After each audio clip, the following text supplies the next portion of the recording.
सभी को सादर जय जिनेन्द्र। गणितवाद की 416वीं कक्षा में आप सभी का हार्दिक स्वागत है।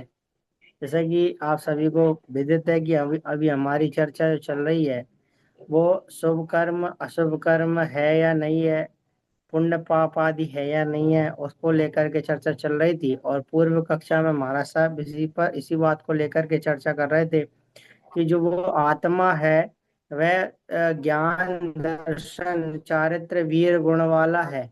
उस अपेक्षा से देखा जाए तो वह तो शुद्ध ही है, लेकिन शुद्ध और अशुद्ध किस रूप में होता है और शुभ और अशुभ संबंधी चर्चा भी की थी, जिसमें पुण्य को शुभ रूप बताया था, पाप को अशुभ रूप बताया था। और आत्मा जब आत्मा सबसे पहले ये बताया था कि आत्मा ना सुखी है ना दुखी है, लेकिन सुख और दुख किस प्रकार से उसे सुखी दुखी कहा जाता है, तो उसमें शुभ और अशुभ उपयोग की बात की थी, जहाँ शुभ में पुण्य और अशुभ में पाप देखा था। अब जो पुण्य और पाप की प्रवृत्ति आत्मा अनुभव किस प्रकार से करता है और किस प्रकार से वो पुण्य और पाप का उसको वेदन होता है या सुखरूप अनुभव होता है, तो उसके कारण महाराज साहब ने उद्गल पदार्थ बताए थे, अर्थात कर्म बताए थे। उसके संबंध में भी महाराज साहब ने पूरा खुलासा पिछली कक्षा में विस्तार से किया था। उसी क्रम को आगे बढ़ाते हुए महाराज साहब से निवेदन करूंगा आज का स्वाध्याय प्रारंभ। बहुत बहुत धन्यवाद। देखिए, आज 10 फरवरी है, मंगलवार का दिन है। दूसरी क्लास हमारी गणितवाद की चालू हुई। जिस तरह से अचल भ्राता जी 9वें गणधर अब परमात्मा महावीर के सामने इन्होंने जो प्रश्न रखा है, वो प्रश्न सिर्फ किस बात का है? पुण्य पाप नहीं है, ऐसा कहकर उन्होंने बात। अब महावीर समझा तो रही। आपने जैसा कि इधर देखा कि आत्मस्वरूप,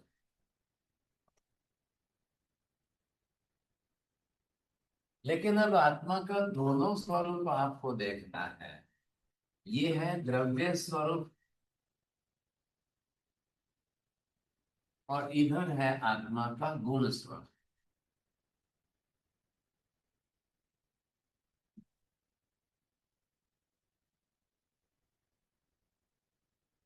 अब पहली बात आप ध्यान दीजिए कि द्रव्य स्वरूप में तो शुद्ध अशुद्ध का प्रश्न आता ही नहीं। आप ध्यान में आ गया, समझेंगे।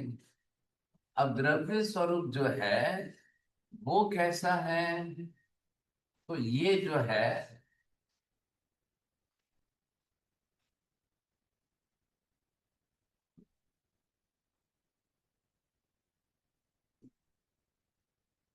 हाँ जी, बोलिए मनीषा बहन जी, ये क्या स्वरूप कैसा है?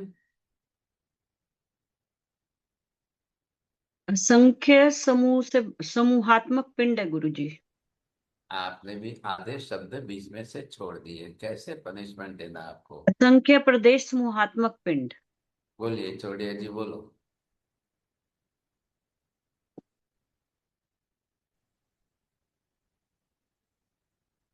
चलो, नहीं बोल रहे हैं फंसा। एक असंख्य प्रदेश समूहात्मक पिंड द्रव्य समूह।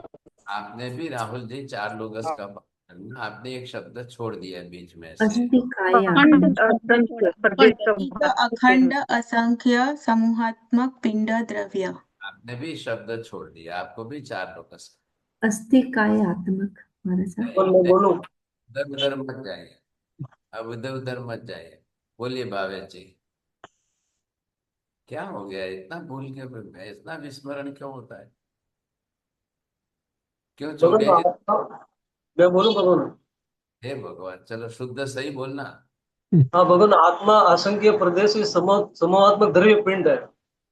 अभी आप 4 लोगस का पाठ कर। फिर ठीक होगा। बोलिए राहुल। चौड़िया जी, क्या हो गया? नहीं बोलना है आपको? अब ये तो मेमोरी से ही तो बोलना है, और है क्या बड़ी बात इसमें? भगवान अखंड अखंड भूल गया था। हाँ बस, तो ऐसे भूलना मत करो ना, आप लिखो पहले। चलो, अखंड धन्यवाद। असंख्य प्रदेश समूहात्मक पिंड स्वरूप आत्मा। बहुत बहुत धन्यवाद। आपको लीला बहन जी को प्राइज आया, देखो। अब इसमें जो अखंडता है और प्रदेश समूहात्मकता है, इसमें शुद्ध क्या और अशुद्ध क्या कहेंगे हम? इसका तो प्रश्न ही नहीं आ रहा है, समझे कि नहीं?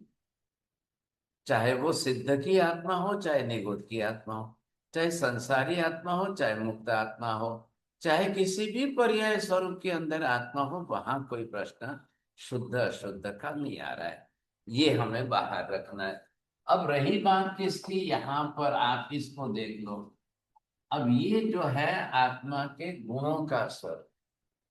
अब गुणात्मक स्वरूप में क्या है, ये कौन सा गुण है? ये दर्शन गुण है, ये ज्ञान गुण है, ये चारित्र गुण है, ये तप गुण है, ये वीर्य गुण है। अब है कितने आत्मा के? असंख्य गुण, अनंत गुण है। प्रदेश तो असंख्य ही है,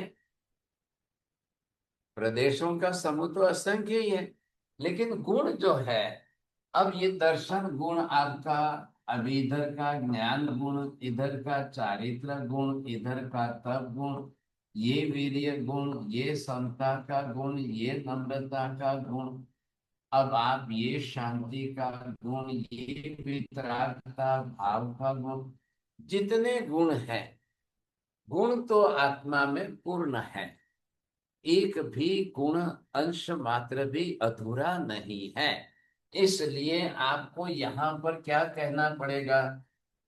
मूलभूत गुण स्वरूप से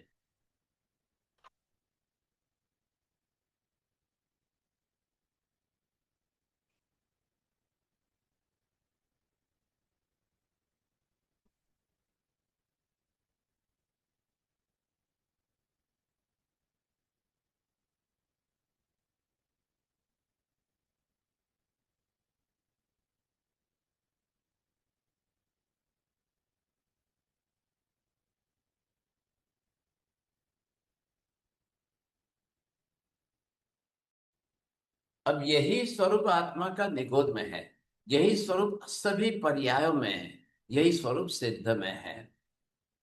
बरोबर आ गया?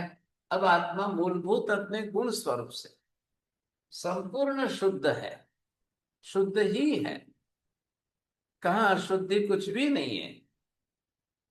जैसे मैंने कहा कि एक क्रिस्टल है, डायमंड है, हीरा है, सोना चांदी है, अगर वो कीचड़ में पड़ा है तो बाहरी कीचड़ वो उसको स्पर्श करके अशुद्ध कर रहा है, लेकिन अंदर से पूरा डायमंड शुद्ध ही है, अंदर पूरा क्रिस्टल शुद्ध स्वरूप में ही है। 1000 साल के बाद भी उसको कीचड़ में से बाहर निकाल के आप धो के साफ कर लिया, मूलभूत तो उसका की डायमंड का स्वरूप जो था वैसा ही प्रकट हो गया। ये लोग समझते हैं, स्मगलिंग करने वाले भी डायमंड को लेके कलर लिपा पोती कर देते हैं।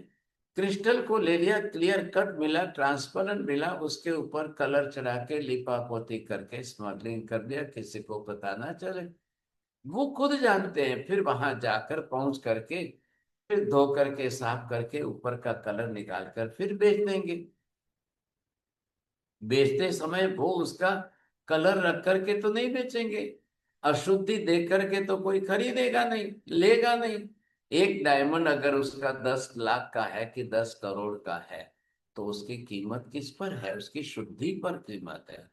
जितनी उसकी शुद्धता, प्योरिटी जितनी ऊंची है, उसकी उतनी कीमत होती है। तो यहां पर क्या है, यही मूलभूत उसका शुद्ध स्वरूप आत्मा का है। ध्यान दीजिए, ये हमें ध्यान में लेना है, ध्यान करते समय इस पर आग्रह रखिए।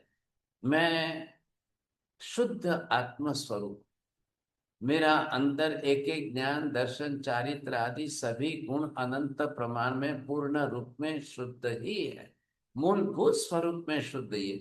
ये निश्चय नहीं की बात जरूर हो गई। खैर है, जब आप दूसरा कुछ भी बीच में नहीं ला रहे हो, जब तक अशुद्धि नहीं आएगी वहां तक आत्मा का व्यवहार नए से व्यवहार हम नहीं करेंगे। जब तक शुद्ध पूर्ण गुण से शुद्ध स्वरूप देखना है, तब तक हम निश्चय नए से ही व्यवहार करेंगे। मूलभूत गुण स्वरूप में आत्मा संपूर्ण शुद्ध है। नहीं, आपने ध्यान नहीं दिया, आपका ध्यान सब जी है ध्यान। आपके 2 वाक्य मैंने क्या कहे थे? हाँ, शुद्ध नहीं और व्यवहार नहीं से कहा था। शुद्ध हाँ, नहीं से तो शुद्ध है, लेकिन नहीं, व्यवहार नहीं से हम निश्चय ये नहीं, व्यवहार अलग करेंगे कि वो अशुद्ध अशुद्धता का। शुद्ध नहीं मत बोलिए, निश्चय नहीं बोलिए, आपको भी ख्याल आ जाएगा। हाँ, जब जब आपको निश्चय नहीं से मूल स्वरूप से बात करनी है, तब आत्मा को इसी रूप में बात करनी हो। ख्याल आया? नहीं तो नहीं, फिर मतलब नहीं रहेगा। अब आत्मा जब अपने सर्व गुण संपन्न, अब पहले भी यही थी, अंत में भी यही रहेगी। चाहे कितना भी कर्म बन जाए, चाहे कितने भी कर्म आ जाए, गुण नष्ट कभी होते ही नहीं है। सिर्फ बाहरी पुद्गल पदार्थ के आवरण से कर्म गुण ढकते हैं, दबते हैं, नष्ट कभी होते ही नहीं है। हाँ, अब जोड़िए जी आपका विषय लो। ये आत्मा के द्रव्य स्वरूप है इसका। अब द्रव्य स्वरूप के अंदर ये उसके प्रदेश हैं। अब इन प्रदेशों की रचना है, जरूर कर्म के आवरण आकर इसी पर लगने वाले। ये बात बिल्कुल सही है, आपने कहा। अब कर्म के आवरण जो भी आए, वो इस पर लगे साहब। ये कार्बन वर्गना के पुद्गल परमाणु अनंत आए, अब इन्होंने अनंत ने आकर के यहाँ पर ये चिपका दिया, कर्म बंद हो गए साहब। तो इसने क्या किया, बंध तो कर्म आत्म प्रदेश के साथ हुआ है, लेकिन गुण को ही ढका है ना। ये तो वापस निकल जाएंगे, तो द्रव्य प्रदेश तो कोई फर्क ही नहीं पड़ने वाला है। वो कब होता कि प्रदेश खंडित होकर बिखरते तो होता है। फिर प्रदेश टुकड़ा हो गए, काटने से टुकड़े हो गए, क्या लायक नहीं, जलाने से जल गए, जलाने से काला पड़ गया, ये होता तब आप कहते कि हाँ जी, ये द्रव्य प्रदेश अशुद्ध हुआ कि नुकसान हुआ। वो होता ही नहीं है। क्या है, अब मैंने ये कपड़ा पहना है, अब 2 दिन में काम मैला तो होगा कि नहीं। मैंने फिर धो दिया, कपड़े का मैल निकल गया, साफ हो गया। फिर धो दिया, फिर मैला हो गया, फिर पहना, फिर मैला हो गया, फिर पहना, फिर वापस धोया, फिर ये चक्कर चलता ही रहेगा। लेकिन यहाँ पर जो है, ये एक एक गुण कहाँ पर है, इसमें आप पहले ये देखिए। एक एक गुण आत्मा के समस्त प्रदेशों में है ना। आधार तो द्रव्य ही बना, समस्त प्रदेशों के अंदर गुण अपने आप में पूर्ण है। तो कार्बन वर्गना के जो उद्गल परमाणु आए, अब उन्होंने किसको ढका है, गुण को ढका है। गुण आवृत हुआ है, गुण में अशुद्धि आई है। आपने पानी का गिलास लिया पीने के लिए, और ऊपर से कचरा गिर गया, क्या करेंगे, पिएंगे। अब पीने का पानी प्योर शुद्ध तो होना ही चाहिए ना। तो वहां हम ये देखेंगे कचरे वाला पानी कैसे पी लें हम। हमने फिर उसको छान लिया, चलो भाई, छानने से कचरा निकल गया, पानी शुद्ध हो गया, पी लो। अब जो छानने से नहीं निकल रही है, तो उबालने से निकल रही है, उबाल लो। पानी ही तो है, पानी में बाहर से गंदगी आती है, आने के कारण अशुद्ध हो जाता है, पानी पीने लायक नहीं बनता है। अब आप चले जाइए दुबई वगैरह दुनिया के अन्य देशों में, समुद्र के पानी को शुद्ध करके लोगों को पिला रहे हैं, जबकि समुद्र के अंदर तो दुनिया भर की गंदगी जा ही रही है ना। लेकिन उसकी उन्होंने प्रक्रिया कर दी, प्रक्रिया करके अशुद्धि को निकाल करके उसको शुद्ध करके उपयोग में ले रहे हैं। नहीं लेंगे तो क्या करेंगे, कहां से लाएंगे इतना पानी, ये बात है। अब आई आई कहां पर आई साहब, अब यहाँ जो ये गुण स्वरूप आत्मा का है, जो जो गुण जितने प्रमाण में आपके दब रहे हैं, ढक रहे हैं, ये जो जितना गुण ये अंदर आकर के कार्बन वर्गना के बाह्य द्रव्य जो है, बाहर से आए हुए द्रव्य ने आपके आत्मा के गुणों को दबाया है, गुणों को ढका है। ये आपने अपनी तरह से ये इनका ध्यान रखिए कैसे। ये अब क्या हुआ, इनको आप कहेंगे, ये अशुद्धि आए।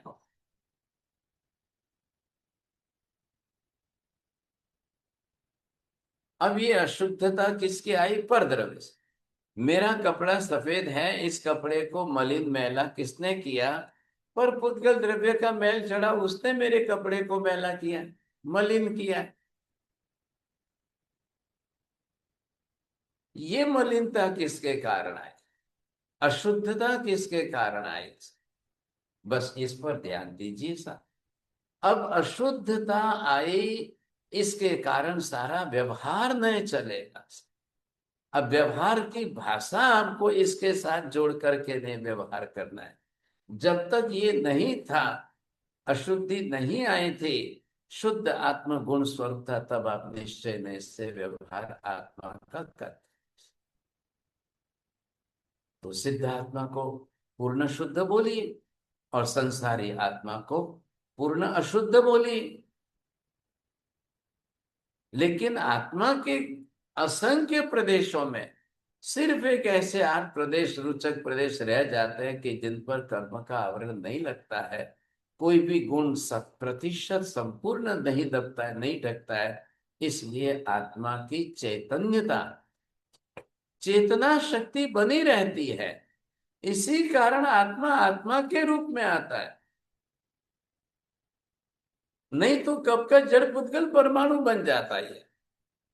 लेकिन जो निश्चय नय के हिसाब से, नियति के हिसाब से आपको जो बताया गया है, एक भी गुण आत्मा का 100% संपूर्ण दबता नहीं है, संपूर्ण ढकता नहीं है।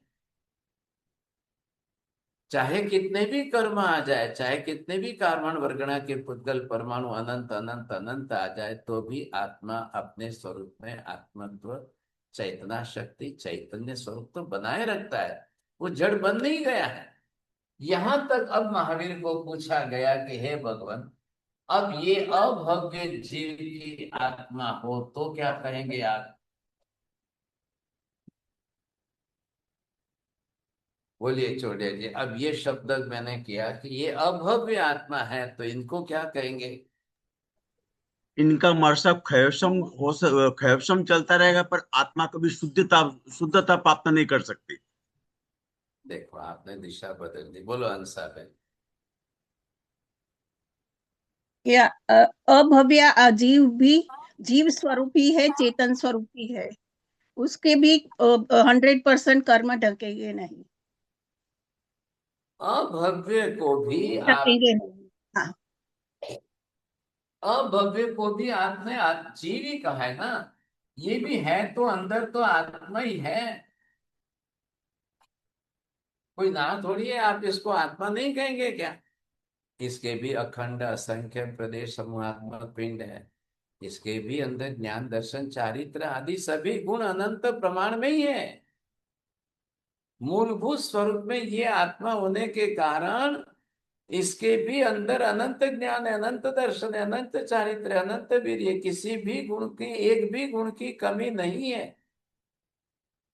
आप पहले ये ध्यान दीजिए। अब ये मैंने किया, यहां पर देख ली, ये भव्य आत्मा है। अब ये भव्य आत्मा है, ये अभव्य आत्मा है। पहले अभी दूसरा कोई विचार मत करना, सिर्फ आत्मा दृष्टि से ही देख।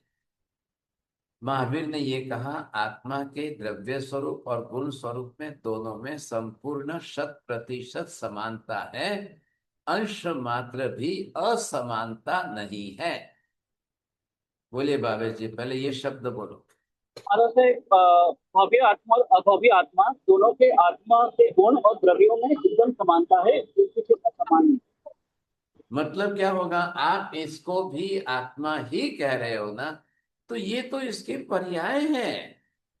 द्रव्य स्वरूप जो आत्मा द्रव्य का स्वरूप है, गुण से आत्मा का जो गुणात्मक स्वरूप है, किसी में कोई कमी नहीं है, अंश मात्र भी कमी नहीं है, रत्ती भर भी आप इसके अंदर कोई फर्क नहीं कर सकते हो।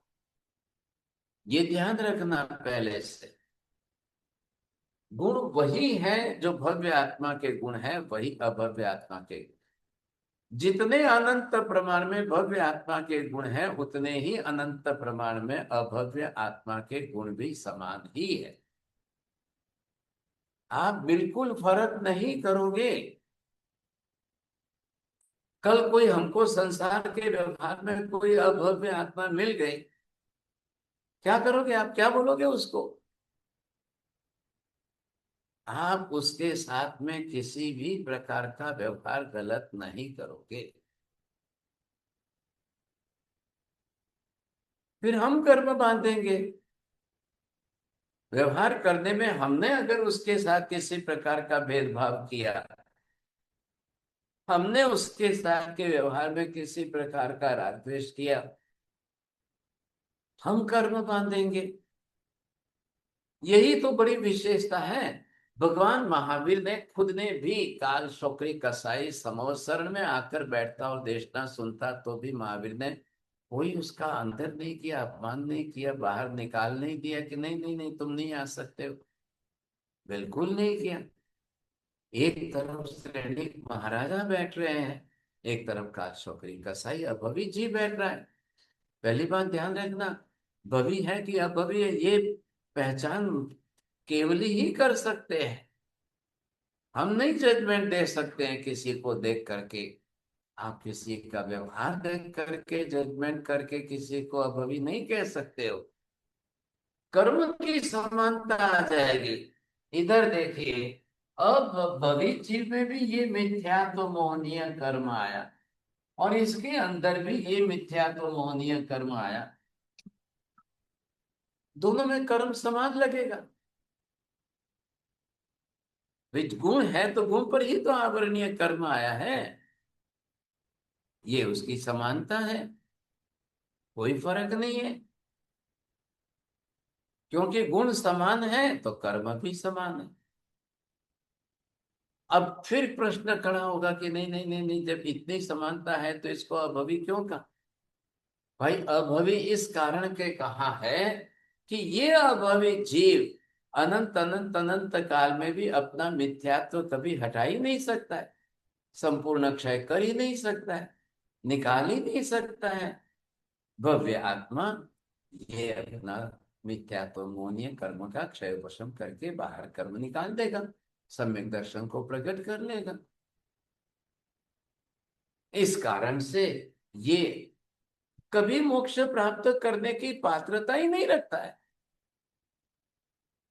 ये प्रश्न आ गया। अब भगवान के समवसरण में बैठ करके भी अगर पूरी जिंदगी भगवान की देशना सुनने के बाद भी इसके परिणाम न बने तो क्या करना?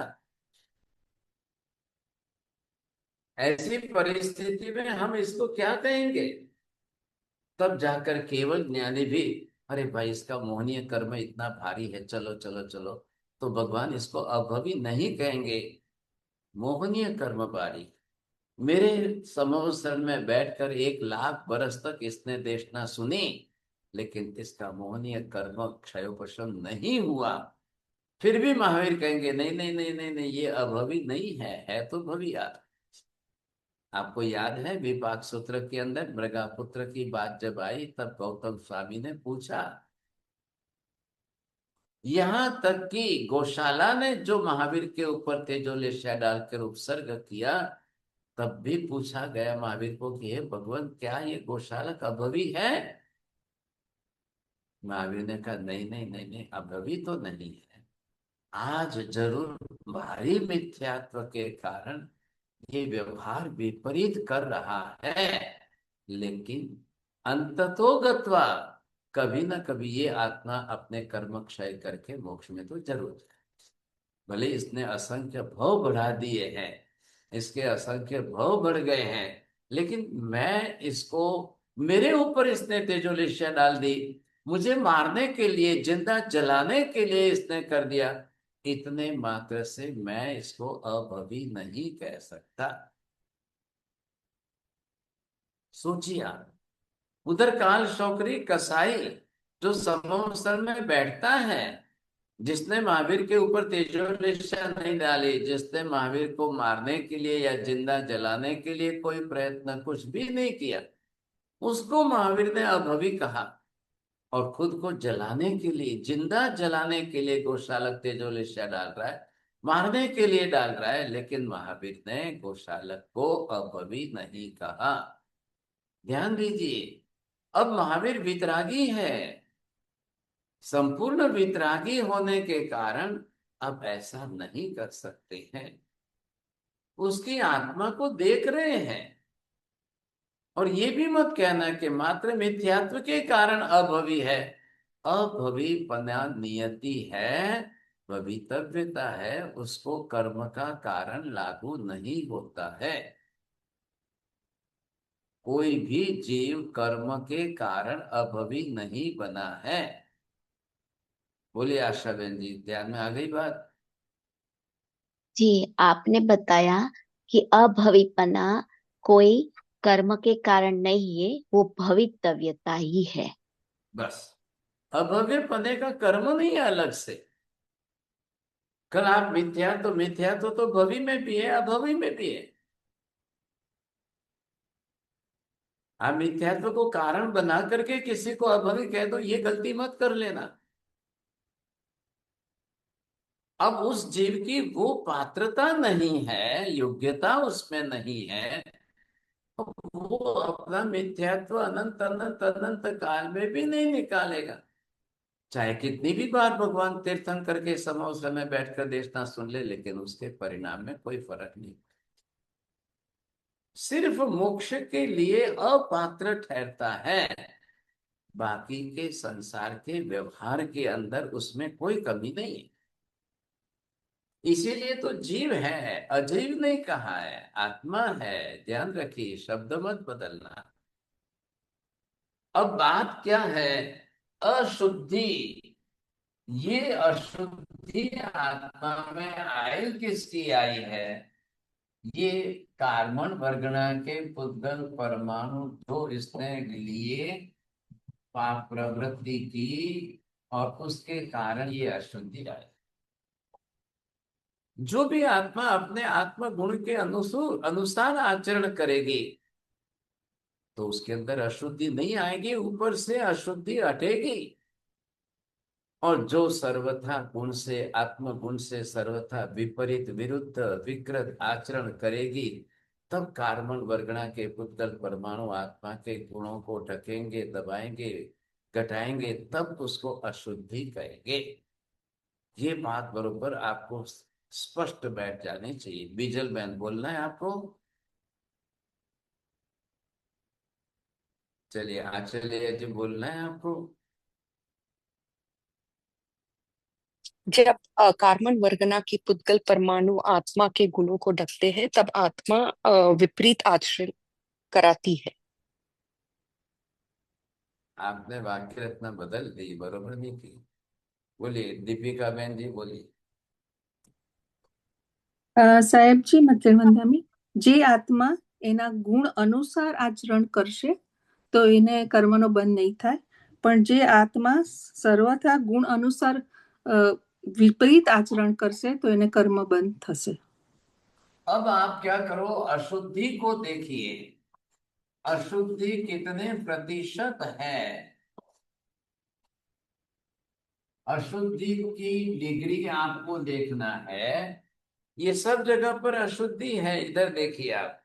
लेकिन यहाँ इसमें आपने ये देखा अशुद्धि 10% ही है। इसमें आपने देखा ये अशुद्धि 50%। इसमें आपने देखा ये 100% है। इसमें आपने देखा 500%। इसमें 1000% अशुद्धि है। इसमें 10,000% अशुद्धि है। इसमें 1,00,000% अशुद्धि है। इसमें 10,00,000% अशुद्धि है। इसमें 1,00,00,000% अशुद्धि है। अब ये स्टेजेस आप देखेंगे, अब आप क्या बताएंगे? इधर देख के बोलिए साहब। अब आपको ख्याल आएगा, चौड़िया जी, ये जब आपने देखा, मुझे ये बताइए कि इसकी अपेक्षा इसमें या इसकी अपेक्षा इसमें अब भाषा का व्यवहार क्या करेंगे?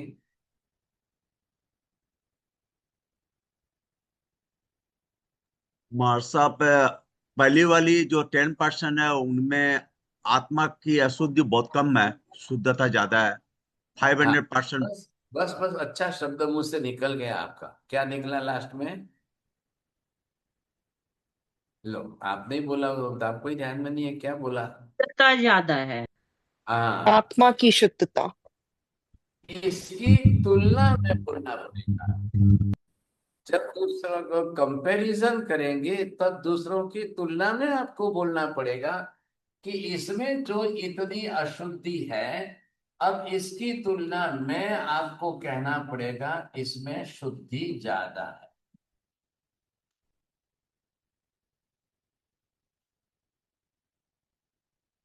अशुद्धि नहीं है ऐसी बात नहीं है, अशुद्धि की दृष्टि से बोलोगे तो 10% बोलना ही पड़ेगा, लेकिन जब हम सापेक्ष भाव में दूसरों की अपेक्षा करके तुलना करेंगे तब आपको बोलना है इसमें शुद्धि ज्यादा है।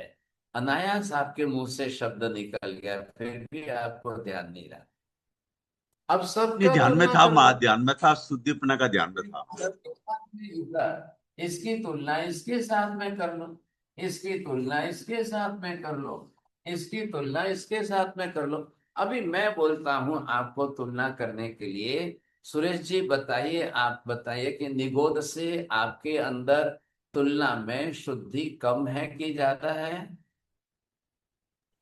शुद्धि ज्यादा है भगवान। हाँ, अब आपको बताइए हेम भाई, आपके अंदर एक एनिमल से तुलना में शुद्धि कम है कि ज्यादा है, या अशुद्धि ज्यादा है कि कम है? शुद्धि इसीलिए कम है क्योंकि आत्र ध्यान का प्रभाव ज्यादा है, बाकी नॉर्मली शुद्धि ज्यादा होनी नहीं, आप नहीं नहीं नहीं, ये गलत बोला। मैंने क्या पूछा, किसके साथ तुलना करनी है? चाहिए। एनिमल्स हाँ, तो फिर आपने क्यों आपका बोला? तो ज्यादा है। तुलना करिए ना, एक पशु की अपेक्षा आपके अंदर अशुद्धि ज्यादा है कि शुद्धि ज्यादा है, शुद्धि। ये समझ में आ जाएगा आपको। तो यहां पर जो है, जितने प्रतिशत ये शुद्धि ज्यादा क्यों है, इस पर ध्यान दीजिए आप। तो यहां पर कह रहे महावीर, ये कह रहे हैं इतना कोई आत्मा का गुण प्रकट हुआ है तो ज्यादा शुद्धता में जाएगा। इधर देखिए, और अगर आत्मा का गुण प्रकट न होते हुए भी जो अशुद्धि आत्मा पर बनी रही, ये दो भाग करना है, पहले ध्यान रखना। जो आत्मा के ऊपर अशुद्धि बनी रही, इसमें कौन सा प्रमाण, परसेंटेज का कौन सा है?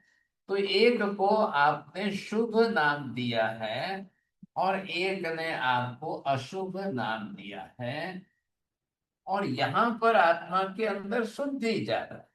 बोलिए, अब ये फर्क क्या समझ में आया?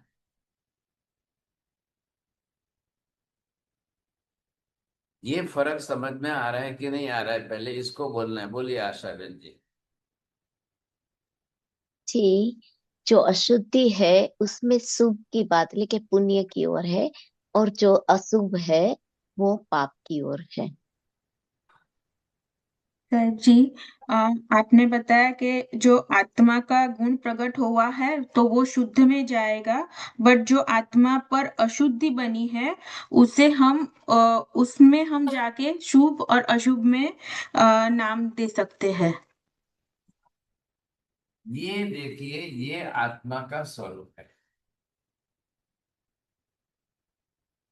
अब इसमें आपको क्या देखना है कि इधर जो है, इनके गुणों के अंदर यहाँ जो प्रमाण है, ये पहले तो ये स्पष्ट करिए कि ये ज्ञान है, ये दर्शन है, ये चारित्र है, ये वीर। अब इनके ऊपर जो आवरणीय कर्म बने हुए हैं,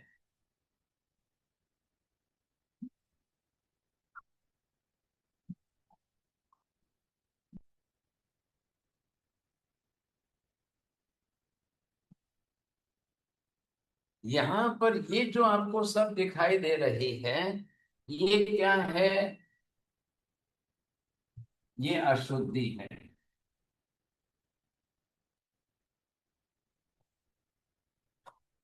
और ये अशुद्धि आपको कैसी लग रही है? अशुभ कक्षा की लग। ये अशुद्धि ज्ञान को प्रकट होने से रोक रही है। ये दर्शन में, ये चारित्र में, ये वीर्य में, यहाँ पर जो है ये अशुद्धि, तो ये अशुद्धि अशुभ कर्म के रूप में बन गई है। ये गुण प्रकट न होना, ये आपका अशुभ, ऐसी अशुद्धि अशुभ कर्म की आ गई। इधर ध्यान दीजिए आप। अब इधर आप आ गए इस तरफ, जैसे इधर है वैसे ही इधर दे दो ध्यान। तो यहाँ पर क्या है, आत्मा का ये जो है, ये आत्मा का अनामी गुण है, अगुरु लघु गुण है, अव्यापार स्वरूप गुण है, अक्षय स्वरूप गुण है। अब इनके गुणों पर जो आवरणीय कर्म है, इनको आप देखेंगे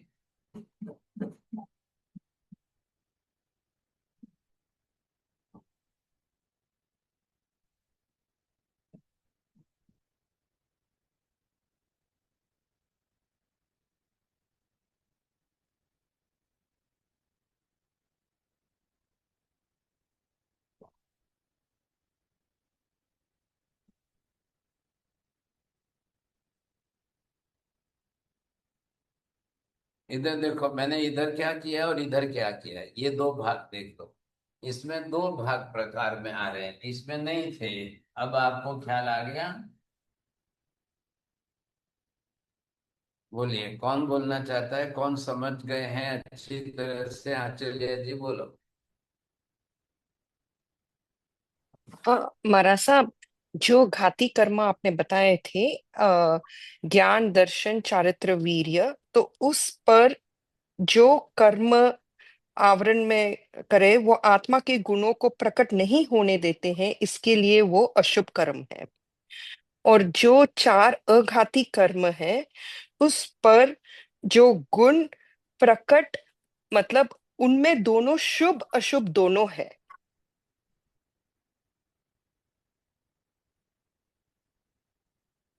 वो शुभ में भी प्रकट करेंगे आत्मा के गुण को और अशुभ में भी प्रकट कर सकते हैं। हाँ, क्यों क्यों, क्या कारण, कैसे हैं, ये आपको देखना है। ये मूलभूत गुण है ओरिजिनल के, जिसके बिना आत्मा का व्यवहार चले नहीं।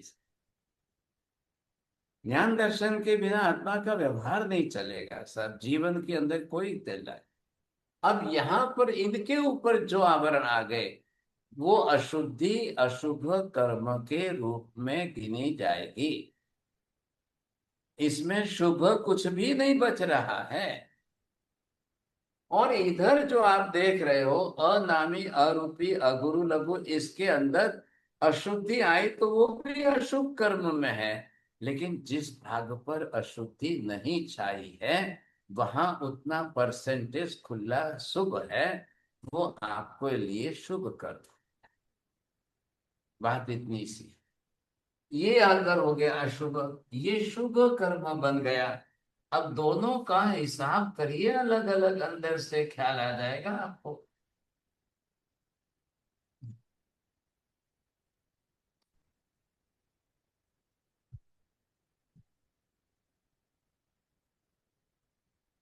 कोशिश करिए समझने की। ये भी अशुद्धि है। मैंने पहले कैसे आपको डिग्री में परसेंटेज के अंदर कम ज्यादा दिखाया था, वही बात यहां समझ लो। ये भी अशुद्धि है। शुभ है लेकिन है तो अशुद्धि।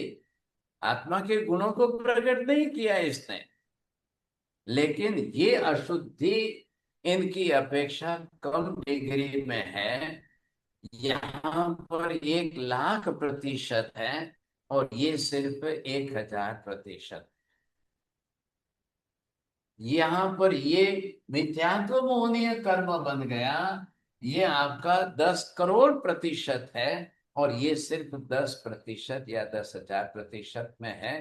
तो इसने आपको शुभ भाव में ला दिया। अब ये क्या करेगा, ये शुभ कर्म का स्वरूप धारण कर लिया। तो यहां पर आपको क्या चाहिए, ये आपको चलेगा उच्च गोत्र में जन्म दे देगा। ये आपको शरीर अच्छा बना करके दे दिया आपने इसको। यहाँ पर गोत्र आपको उच्च मिल गया। यहाँ पर आपको ये सुख निरोगी काया मिल गई, इसलिए आपने उसको सुख नाम दे दिया। रोग बीमारी नहीं है, इतने भाग में है, इतने भाग में नहीं है। आप व्यवहार में किसी से मिलते हो और कोई आपको मिलते ही पूछता है केम छो, मजामा छो, कैसे हैं, ठीक है, स्वस्थ हैं, तो आप पहले क्या बोलेंगे? रोना शुरू करेंगे? नहीं नहीं, बिल्कुल ठीक हो, बिल्कुल अच्छा है। तो ये शरीर की निरोगीता को सुख रूप मान लिया। ये कोई कर्म सुख नहीं दे रहा है आपको, सुख दे नहीं रहा है, लेकिन उसने आपको अशुद्धि को इतना भी नहीं बढ़ाया है कि अशुभ कर्म आपको बिल्कुल कैंसर में ही रख रहा है, ऐसा तो नहीं है। तो तो आपने मार साहब तो मार साहब घाती कर्म भी तो 100% नहीं आ रहे हैं ना। तो 100% नहीं आते तो क्या हुआ? कितने प्रमाण में आए? 99% में तो आए, 98% में तो आए, 95% में तो आए। नहीं आया तो क्या हो गया? लेकिन वो वहां पर 10%, 5% कम रहा है, तो वहां ज्ञान दर्शन का गुण बढ़ा है। अब उसको आप सुख मानेंगे क्या? ये लो, यहां से आपका 100% नहीं बढ़ा, अब यहाँ मति ज्ञान बढ़ा, ये श्रुत ज्ञान बढ़ा। आप ये बोलिए कि मैं इस बात को, कर्म के सिद्धांत को समझ लेता हूं, इसको सुख बोलेंगे कि बुद्धि का क्षयपशम बोलेंगे? क्या बोलेंगे? जी मार साहब, बुद्धि का क्षय ही बोलेंगे। तो सुख क्यों नहीं बोल रहे हो? 100% नहीं ढका है, 90% ही आवरण आया है, वो अशुद्ध ही है, वो अशुभ ही कर्म है जो आपके गुण को ढक रहा है, प्रकट ही नहीं होने दे रहा है। लेकिन 10-20% जो प्रकट हुआ उससे व्यवहार तो चल रहा है ना। यहां की बात इधर आ गई। अब आइए इधर की बात, आइए आप इधर में आपको जो भी है, ये नाम कर्म शरीर बनाने में काम आ गया, गोत्र कर्म कुल खानदानी में जन्म देने के लिए, वेदनीय कर्म शरीर की शाखा अशाखा के लिए, आयुष्य कर्म जीवन जीने के लिए। इसमें आपके जो परसेंटेज कम रहे वो आपके लिए शुभ रूप हो गए। अशुद्धि है, लेकिन अशुद्धि कम होने से वो शुभ रूप में आपको अच्छी लग रही है। आपने सुख शब्द का आरोपण करके नाम दिया है। 100% अशाखा वेदनीय कर्म नहीं है, 50% ही है, 40% ही है, 30% ही अशाता है। मेरे को बुखार भी आता है, सिर भी दर्द होता है, पैर भी दर्द होता है, पेट दर्द होता है, ये हमारी अशाता वेदनी है। लेकिन जब नहीं होता है, अब आपको कैंसर नहीं है, डायबिटीज नहीं है, आपको लगता है, तो आपने क्या, मैं तो सुखी हूं भाई साहब। अब सुखी शब्द का प्रयोग क्यों किया आपने? आपने सुखी शब्द का प्रयोग क्यों किया? आप ये ये बोलिए ना कैंसर का दुख भाई नहीं है। साहब। हाँ, नहीं है, बस नहीं है, तो उसको आपने शाता नाम दे दिया। कोई आकर के आपके घर पूछेंगे जैन साहब कैसे हैं, मस्त हैं, मजा में हैं, अच्छे हैं, स्वस्थ हैं, तो क्या बोलेंगे? औपचारिक भाषा का व्यवहार लोग व्यवहार में कैसा करेंगे आप? तो इस तरह अभी आपका ये आयुष्य है, जीवन चल रहा है ना, तो भी अच्छा ही है ना। मैं आज का आज इस उम्र में आके मर तो नहीं गया हूं। तो आप क्या बोलेंगे? अच्छा बोलेंगे, तो अच्छे के अर्थ में शुभ है, बस अच्छे के अर्थ में शुभ है। एक्सीडेंट हो गया है, फिर भी मैं बच गया भाई साहब, मेरे पैर की हड्डी जरूर टूटी, लेकिन मैं बच गया। तो अब आपको क्या बोलना पड़ेगा? अरे भाई, दूसरे मेरे बगल में बैठे थे ना, वो तो बेचारे मर गए। मेरे पास, मैं इधर बैठा था, ये इधर बैठे थे, इनका एक्सीडेंट हुआ, ये मर गए, मेरी सिर्फ पैर की हड्डी टूटी है, मैं बच गया। तो दूसरों की तुलना में आपको अपने लिए शुभ क्या बोलना पड़ेगा? दूसरों के लिए अशुभ क्या बोलना पड़ेगा। अब लैंग्वेज आपको बदल के भाषा व्यवहार इस तरह से करना पड़ेगा। इस तरह से शुभ अशुभ व्यवहार में आया और इस तरह से शुद्ध अशुद्ध व्यवहार में आया। अब शुद्ध स्वरूप संपूर्ण निश्चय नहीं से हमने आत्मा का देख लिया कि सभी गुण आत्मा में अनंत प्रमाण में पूर्ण है। फिर उनके ऊपर आवरणीय कर्म आने से हमने उसको अशुद्ध रूप में दिया। अशुद्ध में से परसेंटेज कम ज्यादा करके हमने शुभ अशुभ का डिवीजन किया, वो भी आत्मा के किस गुण पर और किस गुण पर। ये महावीर अचल भ्राता जी को इस तरीके से समझा है। तो कार्बन वर्गणा के पुद्गल परमाणु है। इधर देखिए, ये भी तो कार्बन वर्गणा के पुद्गल परमाणु का बना हुआ कर्म है, तो ये भी तो कार्बन वर्गणा के पुद्गल परमाणु का बना हुआ पिंड है। क्या फर्क है भाई साहब। लेकिन अब चोड़िया जी को समझाने की भाषा में मैं बोलूं, एक में गुड़ घी शक्कर डाल करके हलवा बनाया है और एक में नरक मिर्ची डाल करके उसको और कुछ बनाया है। अब आप किसको अच्छा पसंद करेंगे, क्या खाना पसंद करेंगे। शक्कर वाला। लो, क्यों भाई साहब, क्यों वो क्यों पसंद करेंगे। वो आपको शुभ लगा और इसमें जो है तेज नमक मिर्ची डाल करके दे दिया, वो पसंद नहीं आ रहा है, तो ये हो गया शुभ और अशुभ। आपने अपनी वृत्ति से गुड़ घी वाला हलवा खाऊंगा मैं, तो मीठा लगता है तो मैं खाऊंगा। भाई साहब, वो भी तो कार्बन वर्गणा के पुद्गल परमाणु का ही कर्म है, ये भी कार्बन वर्गणा के पुद्गल परमाणु का ही कर्म है। तो फिर कार्बन वर्गणा के पुद्गल परमाणु का कर्म आपको सुख देगा क्या। परंतु मीठा में प्रियता आ गई।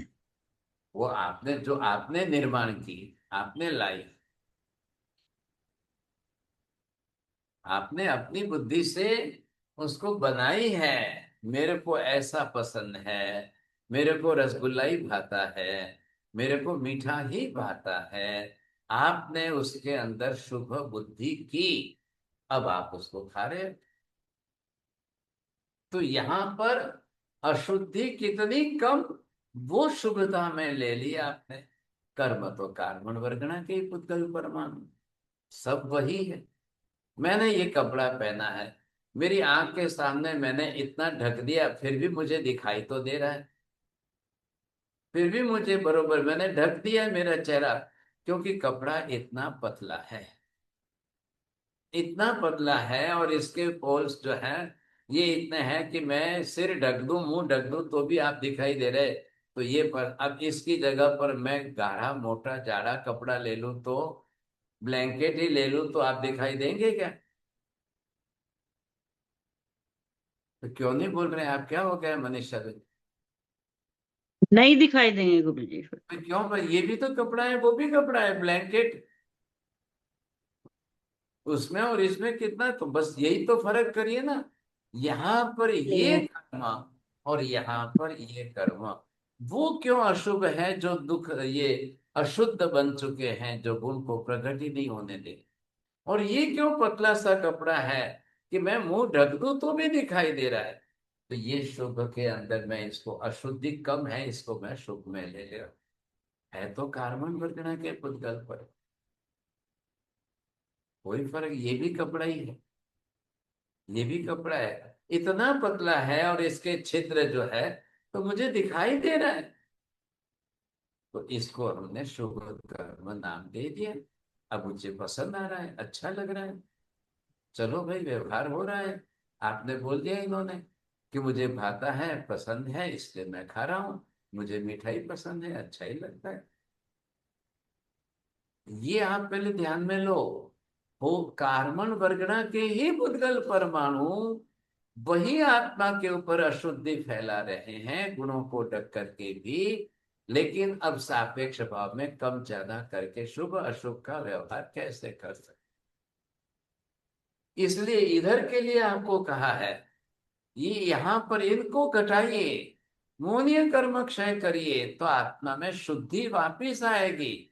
लेकिन इनको करेंगे तो शुभ भाव में सुख ही मिले। अब यही लोग ज्यादा पसंद करते हैं, नाम कर्म अच्छा चाहिए सर, गोत्र कर्म ऊंचा चाहिए सर, शाखा वेदनी अच्छा निरोगी काया चाहिए। हर व्यक्ति आता है, महाराज निरोगी काया के लिए मैं क्या करूं, स्वस्थ शरीर के लिए मैं क्या करूं। अरे भाई साहब, इसकी चिंता करो कि मिथ्या तो मोहनी भी तो घट जाए, उसका तो विचार करो आप। अभी महाराज साहब वो बाद में देखेंगे, वो नहीं होता है, पहले ये बताओ ना शरीर की शाताकारी सुखाकारी कैसे हैं, ये समझा दो आपको। लो अब क्या करना है बोलिए, घड़ी आ। महाराज साहब, मेरे को तो ये समझ में आया है कि शुभ कर्म में अशुद्धि कम है, अशुभ कर्म में अशुद्धि ज्यादा है। हाँ जी, बरोबर। सही है ना महाराज साहब? बिल्कुल।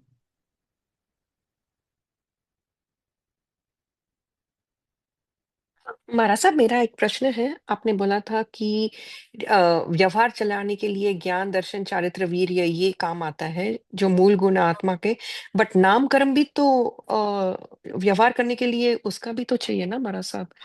वो बाद में आएगा, पहले बुद्धि नहीं चलेगी तो क्या करोगे, ज्ञान ही नहीं चलेगा, समझ ही नहीं चलेगी तो क्या करोगे आप। उसके बिना तो ये काम का ही नहीं है ना। बोलिए क्या करना। जी। एक किसी के घर में बेटा पैदा हुआ, बहुत अच्छा रूप रंग सौंदर्य बहुत अच्छा है, लेकिन मेंटली रिटार्डेड, बिल्कुल बुद्धि दिमाग काम ही नहीं कर रहा है। अब रूप रंग अच्छा है देख करके कोई अपनी बेटी की शादी कर लेगा?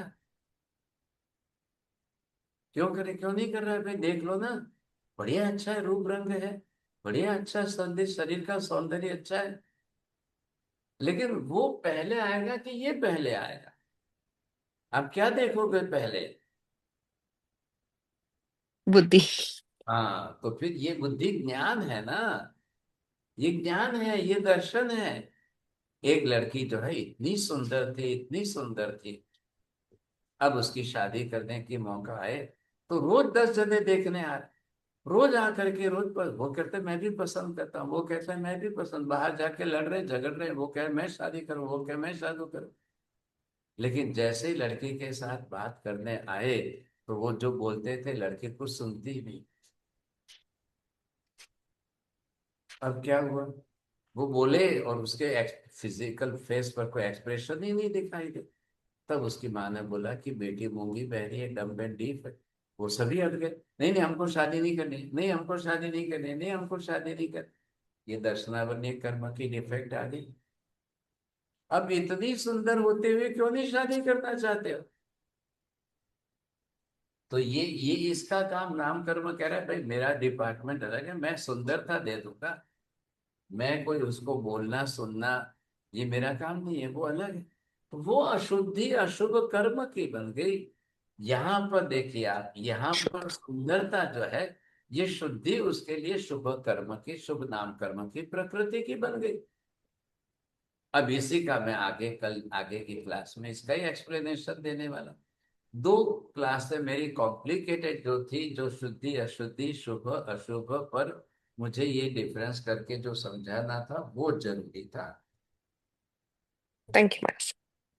चलो, नमो ओरियंताणम नमो सिद्धाणम नमो आर्याणम नमो गच्छायाणम नमो लोके सब्बसाहुणम एषु पंच नमस्कारं सब्बपापप्रणाशनम् मंगलानं च सर्वेषां परमं हवै मंगलम् मंगलम भगवान वीरो मंगलम गौतम प्रभु मंगलम स्थूलिभद्रस्य जैन धर्मोस्तु मंगलम चत्तारि मंगलम हरिहंता मंगलम सिद्धा मंगलम साहु मंगलम केवली पन्नतोतम मंगलम चत्तारि लोकोत्तम हरिहंता लोकोत्तम सिद्धा लोकोत्तम साहु लोकोत्तम केवली पन्नतोतम लोकोत्तम चत्तारि शरणं प्रव्रजामि अरिहन्ते शरणं प्रव्रजामि सिद्धे शरणं प्रव्रजामि साहु शरणं प्रव्रजामि केवली पन्नतं धम्मं शरणं